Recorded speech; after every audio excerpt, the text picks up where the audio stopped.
It is believed generally in India that when a person sets out on the way of liberation, his first problem is to become free from his past karma. The popular theory of karma, the word that literally means action or doing in Sanskrit, so that when we say that something that happens to you is your karma, it's like saying in English it's your own doing. But in popular Indian belief,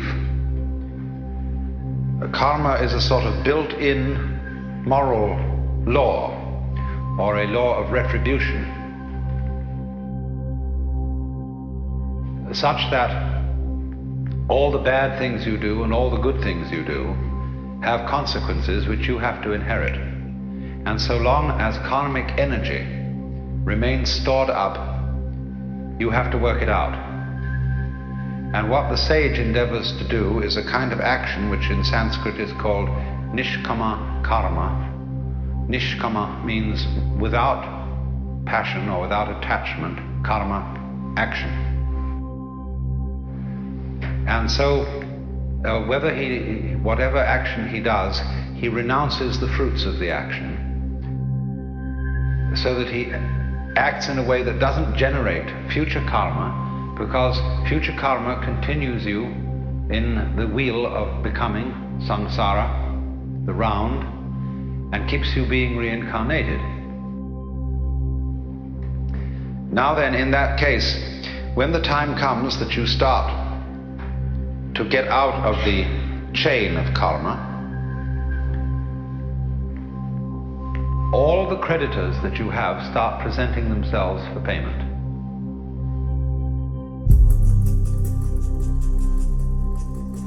In other words, a person who begins, say, to study yoga is felt that he will suddenly get sick, or that his children will die, or that he'll lose his money, or all sorts of catastrophes will occur, because the karmic debt is being cleared up. And there's in no hurry to be cleared up if you're just living along like anybody. But if you embark on the spiritual life, a certain hurry occurs. And therefore, since this is known, it's rather discouraging to start these things. The Christian way of saying the same thing is that if you plan to change your life, shall we say, to turn over a new leaf, you mustn't let the devil know, because he will oppose you with all his might if he suddenly discovers that you're going to escape from his power. So, for example, if you have a bad habit, say you drink too much, and you make a New Year's resolution that during this coming year you'll stop drinking, that's a very, very dangerous thing to do, because the devil will immediately know about it. And what will happen will be this: he will confront you with the prospect of 365 drinkless days.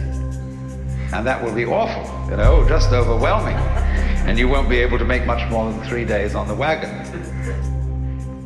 So in that case, you compromise with the devil and say, just today I'm not going to drink, you see, but tomorrow maybe, we'll go back. Then when tomorrow comes, you say, oh, just another day, let's try out, that's all. And the next day you say, oh, one more day won't make much difference. So you only do it for the moment, and you don't let the devil know that you have a secret intention of going on day after day after day after day. But of course, there's something still better than that. And that is not to let the devil know anything. And that means, of course, not to let yourself know. One of the many meanings of that saying, let not your left hand know what your right hand doeth, is just this. And that was why in Zen discipline, a great deal of it centers around acting without premeditation. As those of you know who read Herrigel's book, Zen in the Art of Archery, it was necessary to release the bowstring without first saying now. There's a wonderful story, you may also have read, by a German writer, von Kleist, about a boxing match with a bear. The man can never defeat this bear because the bear always knows his plans in advance and is ready to deal with any situation. The only way to get through to the bear would be to hit the bear without having first intended to do so. That would catch him. And so this is one of the great problems in the spiritual life, or whatever you want to call it, is to be able to have intention and act simultaneous.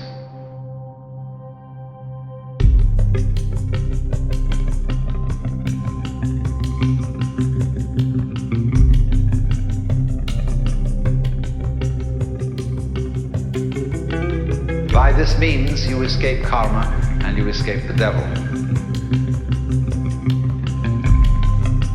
So, you might say that the Taoist is exemplary in this respect. That this is getting free from karma without making any previous announcement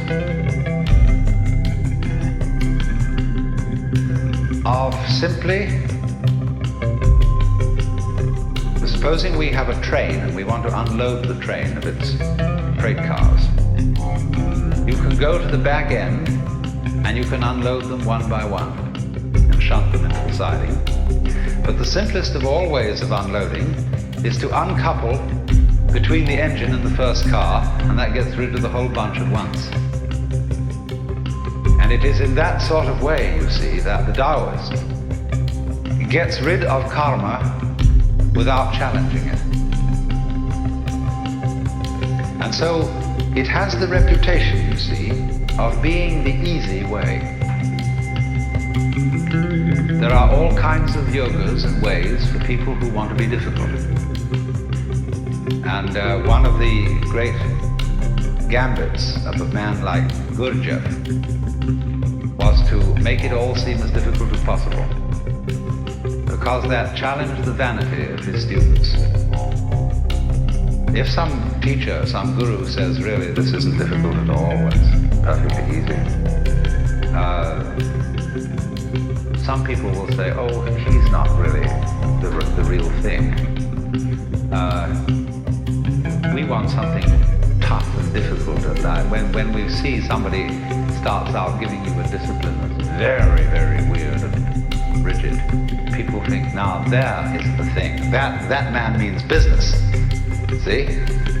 And so they flatter themselves by going to such a guy that they are serious students, whereas the other people are only dabblers and so on.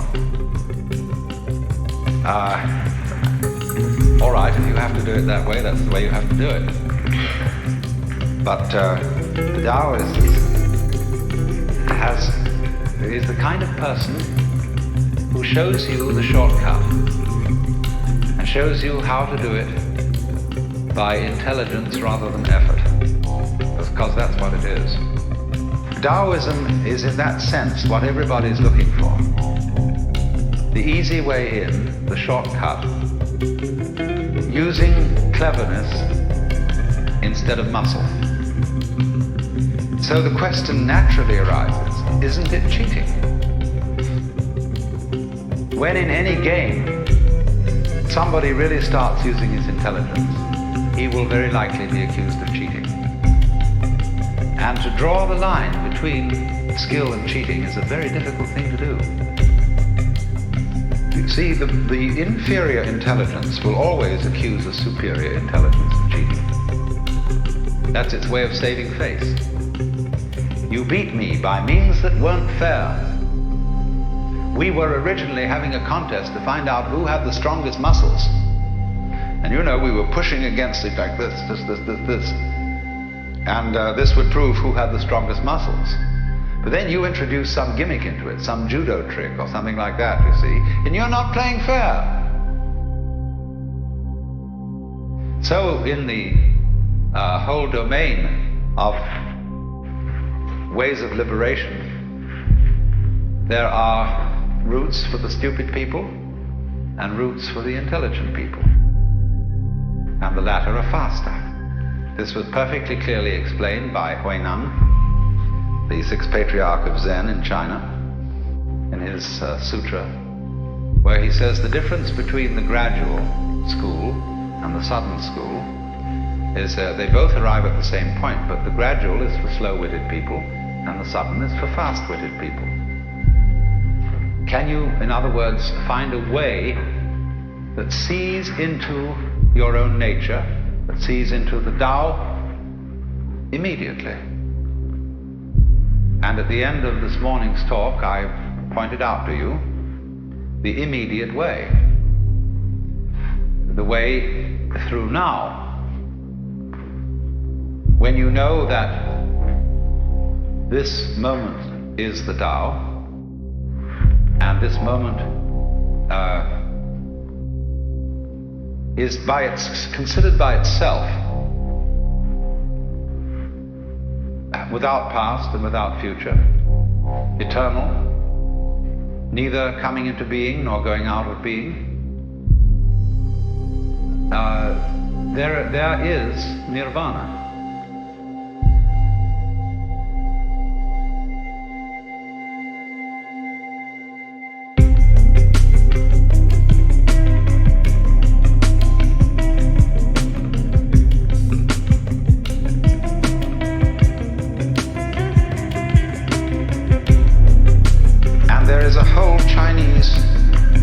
Philosophy of time based on this.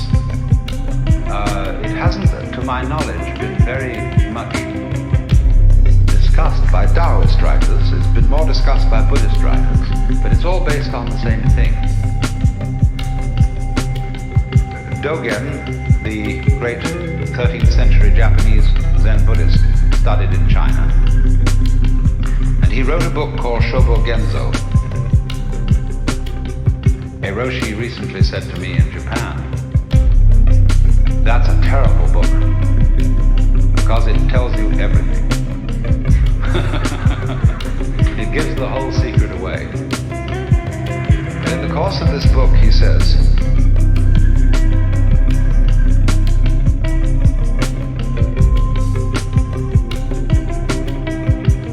there is no such thing as a progression in time. The spring does not become the summer. There is first spring, and then there is summer. So in the same way, you now do not become you later. This is T.S. Eliot's idea in Four Quartets, where he says that the person who has settled down in the train to read the newspaper is not the same person who stepped onto the train from the platform. And therefore also you who sit here are not the same people who came in at the door. These states are separate, each in its own place. There was the coming in at the door person, but there is actually only the here and now sitting person. And the person sitting here and now is not the person who will die. Because we are all a constant flux. And the continuity of the person from past through present to future is as illusory in its own way as the upward movement of the red lines on a revolving barber pole. You know, it goes round and round and round, and the whole thing seems to be going up or going down, whatever the case may be. But actually nothing is going up or down. So when you throw a pebble into the pond and you make a concentric rings of waves, there is an illusion that the water is flowing outwards, and no water is flowing outwards at all. Water is only going up and down. What appears to move outward is the wave, not the water. So this kind of philosophical argument says that our seeming to go along in a course of time doesn't really happen. The Buddhists say suffering exists, but no one who suffers. Deeds exist, but no doers are found. A path there is, but no one who follows it. Nirvana is, but no one who attains it. So, in this way, they look upon the continuity of life as the same sort of illusion that is produced when you take a cigarette and in the dark whirl it, and the illusion of a circle is created, whereas there is only the one point of fire.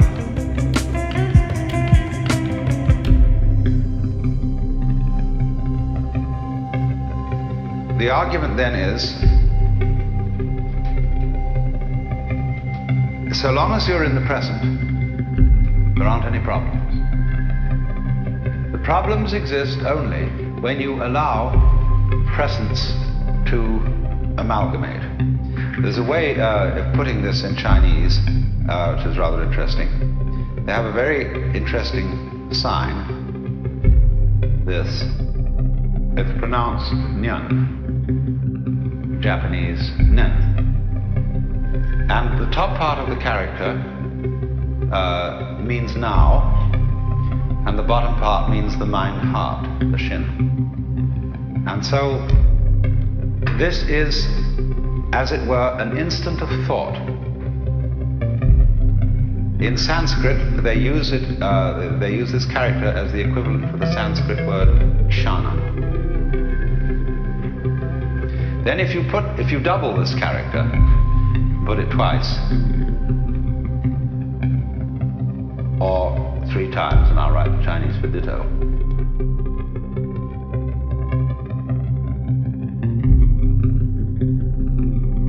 Nyan nyan nyan means thought after thought after thought. Now, the Zen master Joshu was once asked, what is the mind of a child? And he said, a ball in a mountain stream. What do you mean by a ball in a mountain stream? He said, thought after thought after thought with no block.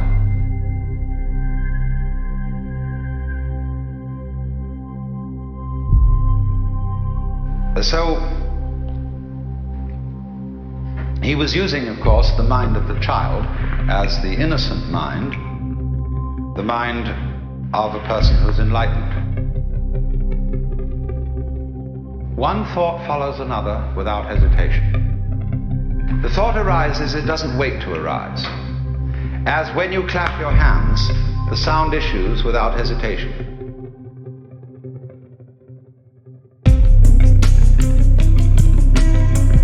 When you strike a flint, the spark comes out. It doesn't wait to come out. And that means that there's no block. So, thought, nyan, nyan, nyan, describes what we call in our world the stream of consciousness. Blocking consists in letting the stream become connected, chained together, in such a way that when the present thought arises, it seems to be dragging its past, or resisting its future, saying, I don't want to go.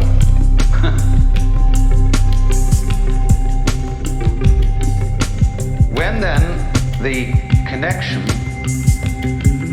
the dragging, it's better to call it, of these thoughts drops, you've broken the chain of karma. If you think of this in comparison with certain problems in music, it's very interesting. Because when we listen to music, we hear melody. only because we remember the sequence. We hear the intervals between the tones, but more than that, we remember the tones that led up to the one we are now hearing. And we are trained musically to anticipate certain consequences. And to the extent that we get the consequences we anticipate, we feel that we understand the music. But to the extent that the composer does not adhere to the rules and gives us unexpected consequences, we feel that we don't understand the music. And if he gives us harmonic relationships, which we are not trained to accept, that is to say, to expect, we say, well, this man is just writing garbage. But of course, it becomes apparent that the perception of music, the ability to hear melody, will depend upon a relationship between past, present, and future sounds. And you might say, well, you're talking about a way of living that would be equivalent to listening to music with a tone-deaf mind.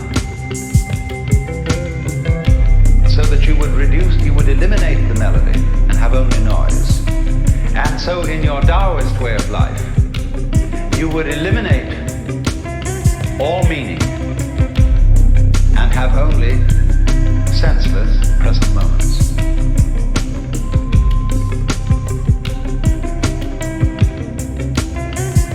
Up to a point, that's true.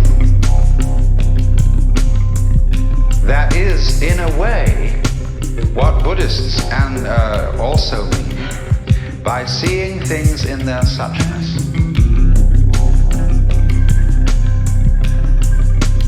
What is so bad about dying, for example? It's really no problem. When you die, you just drop dead. That's all there is to it. But what makes it a problem is that you're dragging a past. And all those things you've done, all those achievements you've made, all these relationships and people that you've accumulated as your friends, all that has to go. See, it isn't here now. I mean, a few friends might be around you, but all that past that identifies you as who you are, which is simply memory, all that has to go. And we feel just terrible about that. But if we didn't, if we were just dying, that's all, death wouldn't be a problem. And so likewise the chores of everyday life, they become intolerable. When everything ties together, all the past and the future, you feel it dragging at you every way. Supposing you wake up in the morning, and it's a lovely morning. Let's take today, right here and now. Here we are in this paradise of a place. Big Sur. And some of us have got to go to work on Monday. Is that a problem? For many people it is. It spoils the taste of what's going on now. When we wake up in bed on Monday morning and think of the various hurdles we've got to jump that day, immediately we feel sad, bored, and bothered. Whereas actually we're just lying in bed.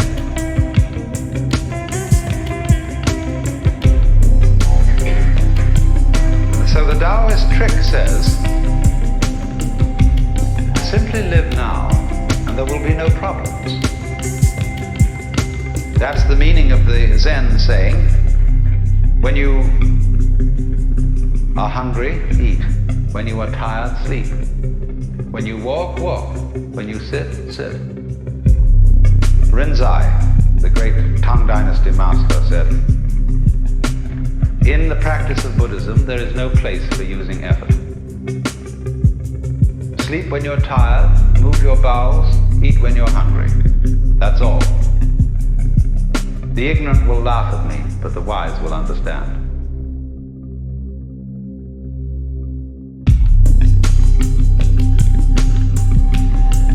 And so, also, the meaning of this wonderful Zen saying,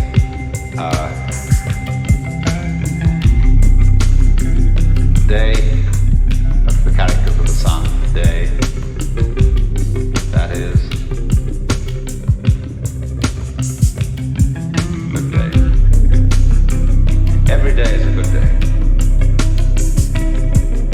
addition, see, that day is like nyan nyan.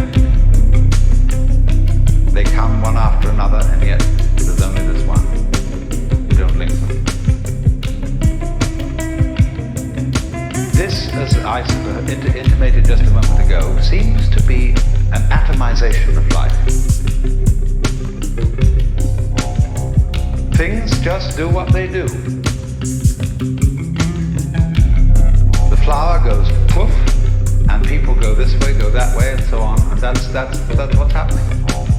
It has no meaning, it has no destination, it has no value. It's just like that. And when you see that, you see it's a great relief. That's all it is. But then when you are firmly established in suchness, in that it's just this moment, you can begin again to play with the connections. Only you've seen through them. But now you see they don't haunt you, because you know that there isn't any continuous you running on from moment to moment, who originated at some time in the past and will die at some time in the future. All that's disappeared. So you can have enormous fun anticipating the future, remembering the past, and playing all kinds of continuities. This is the meaning of that famous Zen saying about mountains are mountains. To the naive man, mountains are mountains, waters are waters. To the intermediate student, mountains are no longer mountains, waters are no longer waters. In other words, they've all dissolved into the point instant, to the kshana. But for the fully perfected student, mountains are again mountains and waters are again waters.